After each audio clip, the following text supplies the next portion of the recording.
Well, hello everyone, and welcome to another episode of Harebrained Games. We're going to do a special segment today that I like to call the Top 10 Best Practices for Rulebook Authoring. Why did I choose this odd, offbeat thing? Well, in 2022, and I've noted this in other reviews or videos and some other top 10s that are probably going to be out after this, that in 2022, and this might be completely just me just observing what has always been there, but I found that a lot of the games I bought, and they were not a trivial amount, rulebooks were just not up to snuff for games that honestly really, like, I hate to use the negative term, but know better than to do that. And so I decided, in the past I'd done a series called Manual Transmission where I go over rule books, and I only did a couple installments of it, but over the last year I started realizing what's going on, what is the deal, why is it, what are things that drive me nuts about rulebook, why are so many of them incomplete.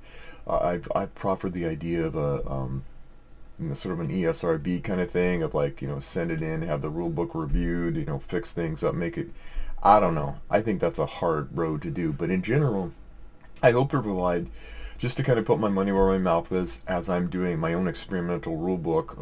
I'm reworking an entire rulebook for a game that I got late last year, just as an exercise to go, like, how hard is this? What is it? And getting feedback and, like, learning how to do rulebooks right.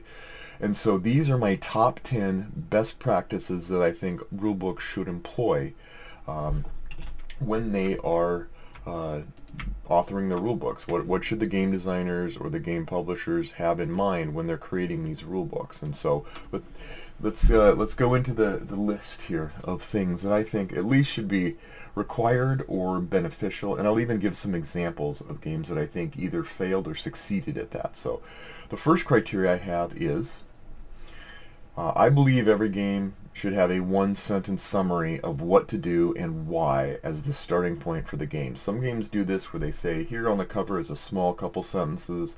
Maybe one sentence is too restrictive, but for me, I feel like it should be like, what is the point of this game? Can you tell me, can you give me the one-sentence elevator speech on what I should be doing? And that's not the same as flavor text or italicized text. Since story text is usually italicized, it's not what I'm looking for. I'm looking for someone to say, either when I open the game, this is what you're trying to accomplish. And I'm surprised how many games don't do that, or intermix it somewhere, or put it in with some flavor text. One of the examples last year, that isn't from last year, was Tavarua. Tavarua did something right.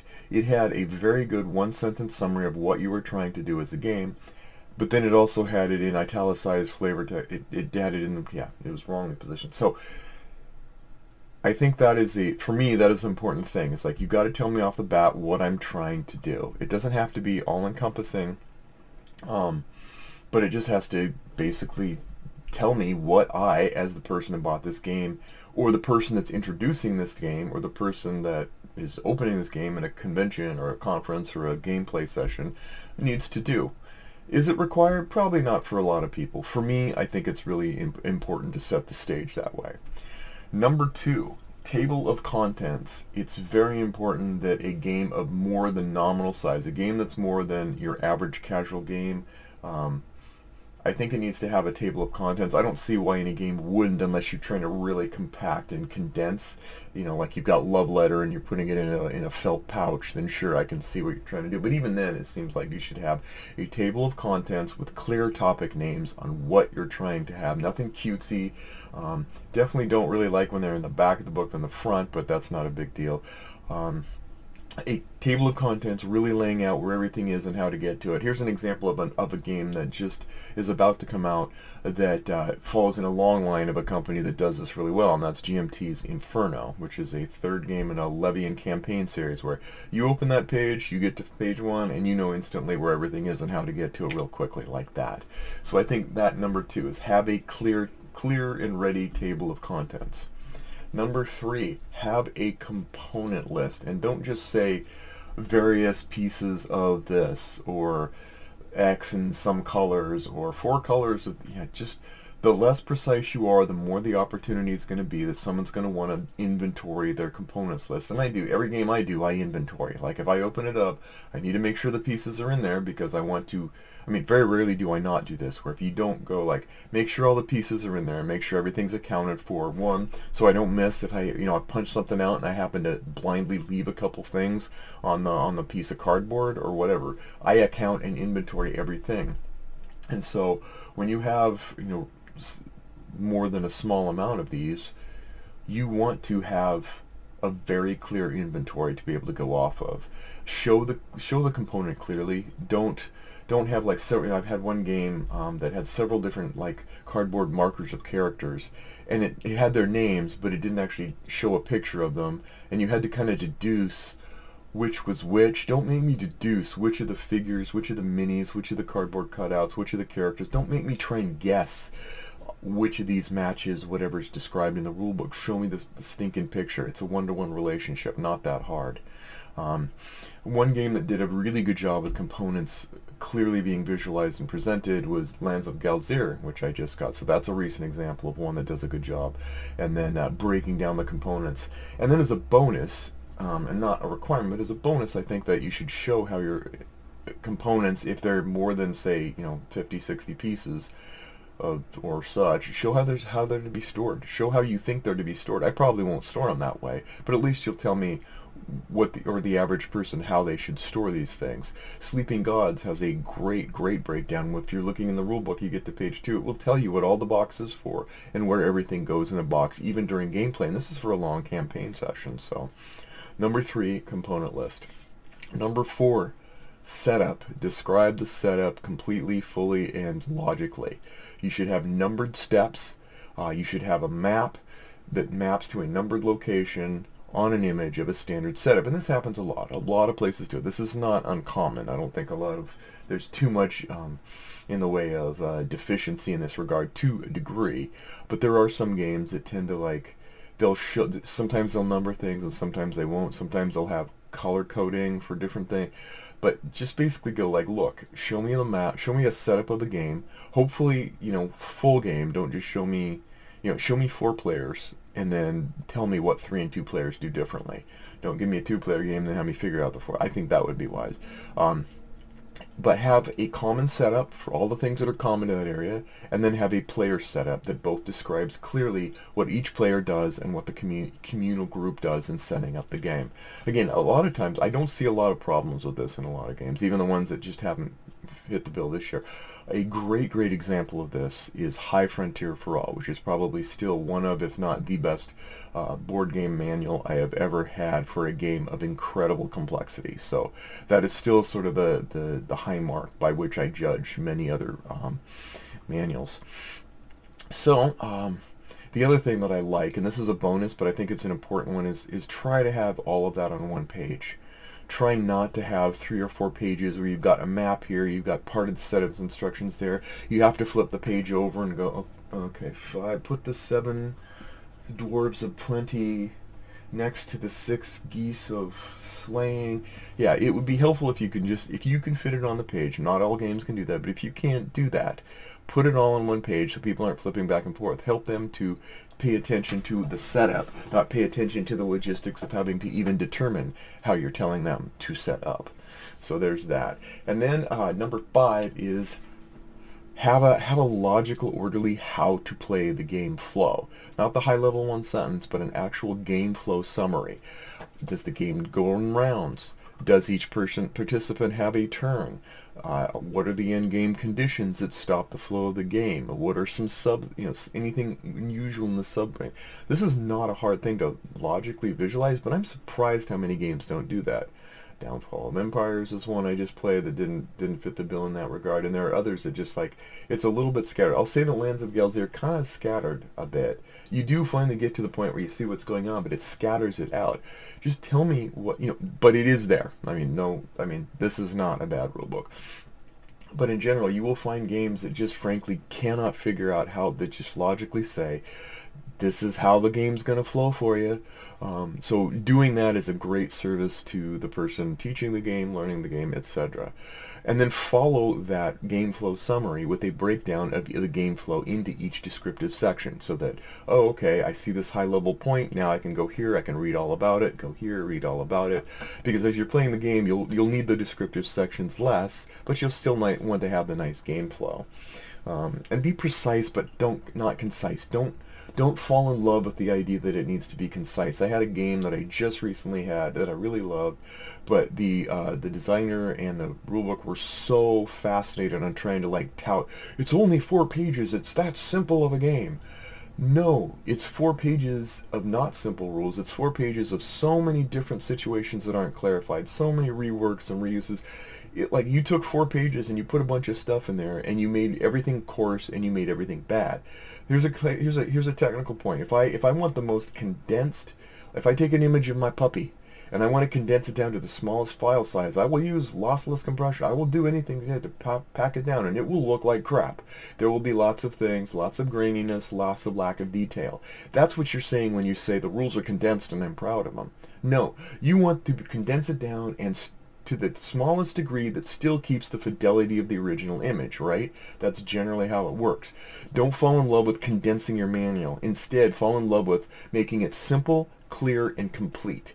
If you can get the smallest amount of words that it takes to get your rulebook to be simple, clear, and complete, then you have done the job. Focus on that. Don't focus on it being only 4 pages. Yeah, mateys. Arrgh. Anyway. Yeah, not bitter. Anyway, and finally, all information needs to be in the rulebook to play the game. Do not leave out parts or sections. Do not, just don't leave out sections that just, or miss things and go like, oh yeah, yeah, just do that, or oh, I didn't think of that condition. That tells me your game is half-baked. 2 Minutes to Midnight was a game I really wanted to recommend last year. It was a great Cold War experience. The manual needed a complete rewrite, and bless the person on BGD that did it, because so many gaps were filled in, so many words were overused, so many, it's basically someone, there's a problem, I think, sometimes where whoever's making the manual, they'll fall in love with the game and they'll rush out to just write up what needs to be done, maybe do a few passes and then call it good. Doesn't work. You've got to get it into the eyes of the consumer. You've got to find 5 or 10 people that you actually really, really, really trust and can handle their criticism, and just say, tell me where it's unclear. Do this. It doesn't matter if your game is the simplest war game on the planet or a fun World War II or anything. Just do it.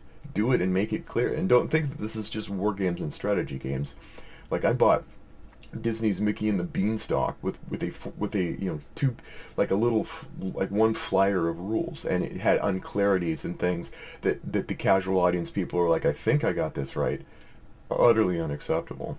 And so yeah, so make sure all the information is needed. In other cases, don't leave information out and put it elsewhere. Hogs of War is one of my favorite games of last year, but it had one very critical piece of information about one of the phases of the game. Wasn't in the manual, wasn't in the rulebook, wasn't in the play guide. The only place you could really find it was in the visor, the hiding visor, where you put the visor over to cover, your moves. The only place you could find that. Unacceptable. Don't do that.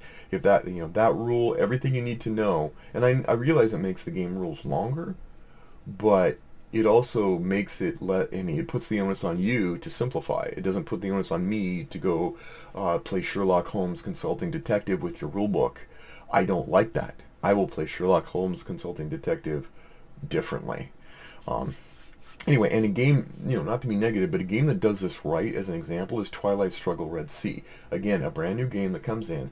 It is a smaller version, condensed, smaller version of the original Twilight Struggle, the greatest game ever made.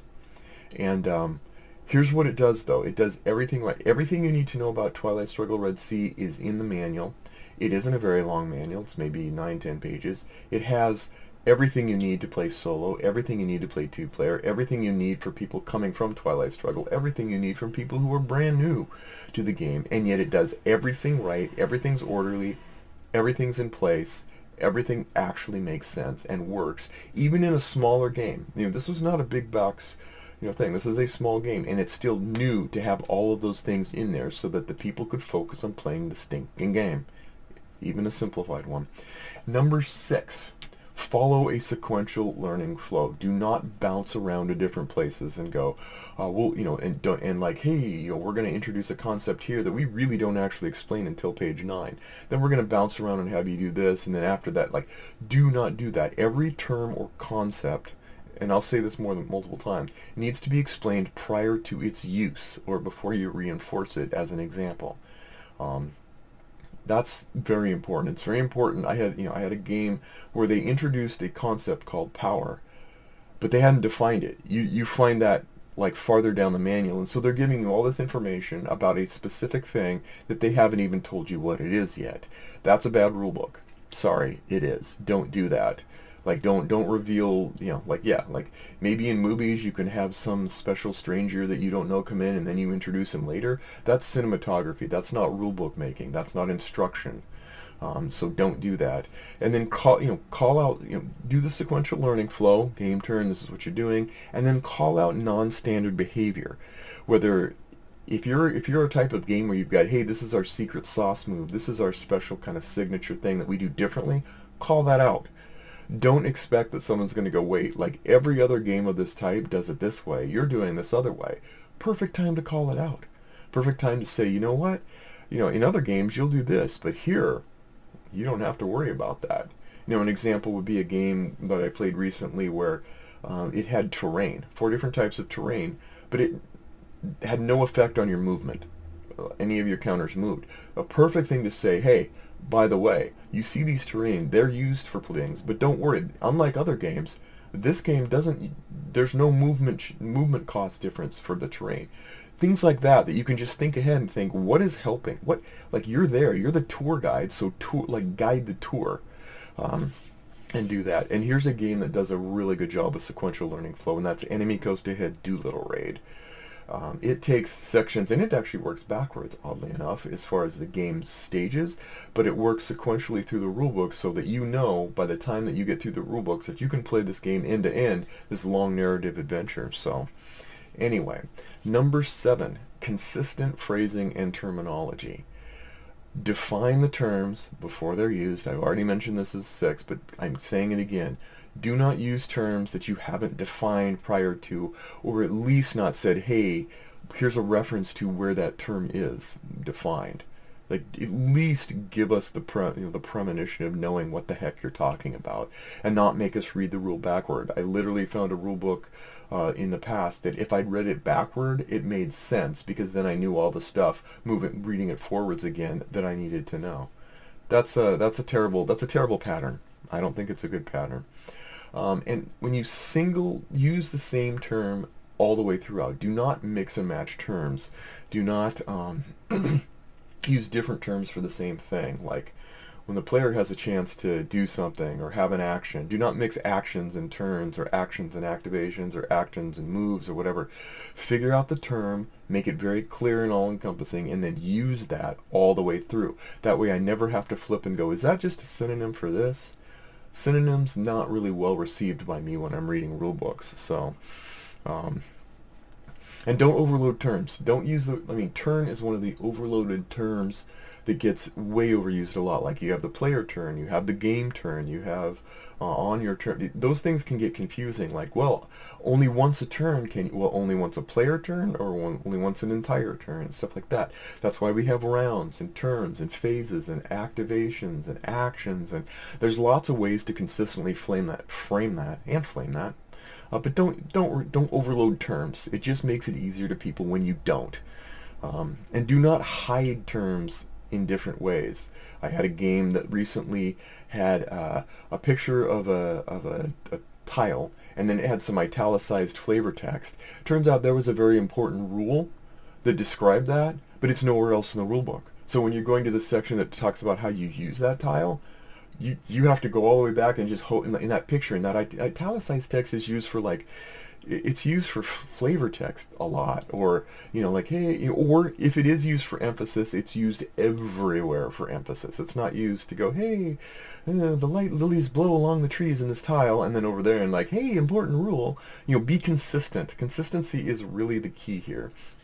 And and be, finally be precise with the terms and phrasing. And not intermixing. By this I mean, if you have, here's a really big example. If you have a 1 2 3 4 player game, and one player or some player has to take on more than one role, more than one character, whatever, don't mix player rules with those. I mean, say the player's current controller, or the player controlling the current character. Don't go, players can only do this once a turn. Well, you mean the player's character, or all the characters? Because there's times like, hey, if you've got a whole round and my character plays, it has two different characters and they move around, it leads to ambiguity. Ambiguity is the poison of rule books, is ambiguity. And of course, everyone's going to interpret it differently, different languages, different translations, whatever. I'm saying, particularly for English rule books that I've read, these are the things that are going to help your life. An example of a game that does this 100% right is Atlantic Chase. Atlantic Chase has hundreds of pages of rule books, but everything is orderly, everything is cross-referenced, everything is consistent, it does not mix and match terms, it uses everything precisely, a place for everything, and everything in its place. So, and number 8, examples of substance. It's very important when you give examples to give easy examples. And if you're going to give examples, that's great. Have the easy examples, like, hey, this is a simple one. But if you see that there's more complex examples, at least have one intuitive call out that anticipates questions unique to situations in the game. If you're like, okay, well, yeah, sure, I can have this unit go attack this unit, but what if this unit and this unit are going at it, and there's 3 or 4 different things, or there's terrain, there's turrets, or there's other units, or there's, or there's some condition. Don't go for the low-hanging fruit of description examples. Go for that while also adding an example of, hey, and this is a situation when you run in, here's a more complex scenario that you might run into, and let me break it down for you. Doing this is going to make it a lot easier, and it's going to give confidence that it's more than just the simple stuff that you're going to have to grapple with. And also, when you're doing these examples that are difficult, you may find out that you'll change the rule book to make it easier to understand those complex situations. So, and that's, again, the number one rule book for that is High Frontier for All. When I read through all of its manuals, I never got to a point where I had like, well, what? I read that makes sense, but what about this game situation? There was always an inset, or there's always something that literally said, if you're thinking, in cases of that, what you're just, it was almost a mind-reading manual. It was that good.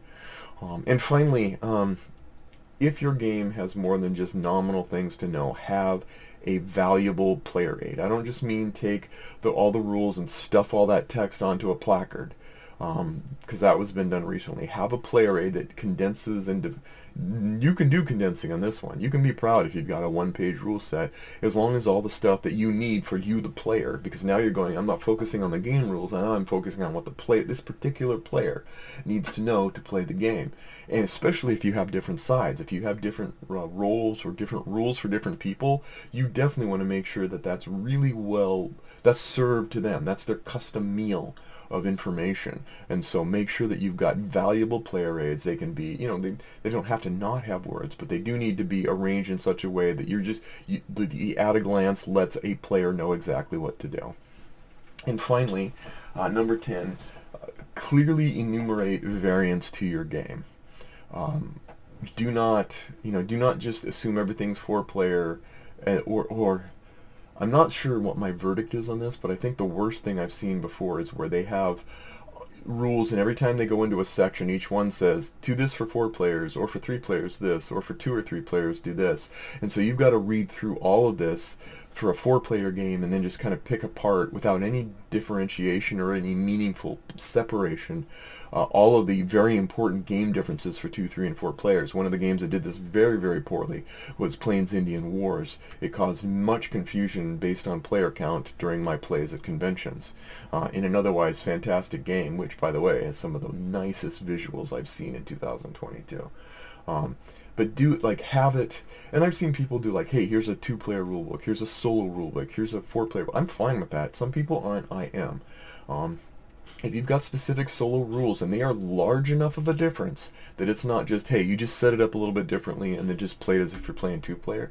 If you have like demonstrably different rules, do it differently. Great Western Trail Argentina, Great Western Trail did a really good job of that, of going, okay, you know the rules, now we're adding in the bot. And people do that. I like that approach. I think that's much more clear than trying to fit or intermix in. You can still intermix 2 or 3, 4 player in different games as long as you clearly call that out, and it's not so big that you're constantly having to branch each paragraph based on player count. And Lord help us if you're actually setting up a 3-player game at a conference and somebody wants to join, and then you're like, I already have issues with setup in that regard, and looking at you, alma mater. But this is in Seven Wonders, but this makes it tricky. So those are the 10 best practices that I think would really be valuable to people writing rule books. There are some bonus things that I will add, and this isn't required. I would never go, I hate you, manual, I'll never talk to you again. But these are things that I think are even just as valuable, but not necessarily required for me. I love it when the back has an index of terms and cross-references to those terms in line. If you can make your manual cross-reference itself, it's a lot of work. But when you do that, you just, again, you just show that you care. You show that you care about the people learning your game, not just the people who are very good. A lot of people can read between the lines. A lot of people can get the gist of things. A lot of people can just kind of go, you know, I get the gist. We'll work through it. Or, hey, if we didn't get this rule right, whatever, you know. I tend to be more like, I want to know specifically the rules because I'm going to count on the game being balanced based on those rules. And if I just kind of have to go make my best guess, I don't know if I'm ruining the balance of the game, let alone not understanding the game. So have a longhand gameplay example. Thank you, GMT. Over the years you've done such a great job of including a playbook as well as a rule book with an extended example of play. Those are so valuable to me. I know that's not feasible in every situation, but man, I love them and I appreciate them. And personally, I need a large enough font for aging eyes. Again, not always possible, but man, you know, these ain't gonna get any sharper. And so I appreciate. Thank you, Jeremy White, who's one of the best at making game manuals that I can read in my 50 plus years of eye age. And then if you've got strategy tips, thank you. Thank you for providing strategy tips. Tell me what's in your mind as a designer or someone making the game or as a playtester, and I will get a lot more out of your game more quickly. And I think that's really valuable. Again, GMT games, they knock it out of the park for this, but others do it as well. Give me strategy tips. Give me designer's notes. Give me insights. Give me historical context and details. All of it helps. Don't ever feel like it's lost on everybody and it's just it's not. It tells me what your intent of the game. It tells me all I need to know to frame the game in the way I want to play it, and that means it's probably going to work out a lot better. And if you have an app and a board game mix, please work hard not to mix the rules between the two unless you're very, very clear about which you should be. I've had games where like you start off reading the rule book, Sea of Legends, and then you have to switch over to the app. It is not clear when or how. It's not clear that like nothing here says, okay, now go to the app and it will finish this. Now you go to the app and says, okay, now that you finish this, now go back to the rule book and like make it clear if you've got to mix up the rules. Unless you're going to duplicate both, make it clear which of the rules goes where. Just don't make me try and like guess which goes where. And finally, I have mentioned this in almost every review. I hate pizza box size manuals. I mean, I am not ever going to play a game on a 15 by 15 table. And so those big, thick pizza box manuals that are big and thick, and I can basically, I would rather put them on my windshield at night so it doesn't freeze over. It will almost fit half the windshield sometimes to me. But it's just, I understand that you get to use all the negative space. It gets me a creative, you get all that stuff. But really, like, I don't, this isn't the age of vinyls. You don't have your records. There's a reason stuff shrunk. And that is because a nice, well aspect ratioed rule book is valuable to me. I don't need the big, thick, crazy opening stuff up. That's not where my heart truly lies. It's in the good tilled earth of the game you actually send me instead. So there we go. That's my idea. Now it's time for you all to chime in. What did I miss? What do you think is not as important to you as far as rules? What is more important to you as far as rules? What trips you up when you're reading a rule book? What things could rule book designers really look at and go, oh yeah, I'll make sure I do that. So that's it. Give me your thoughts. It's not all about me. Take care, and we'll see you next time on Harebrained Games.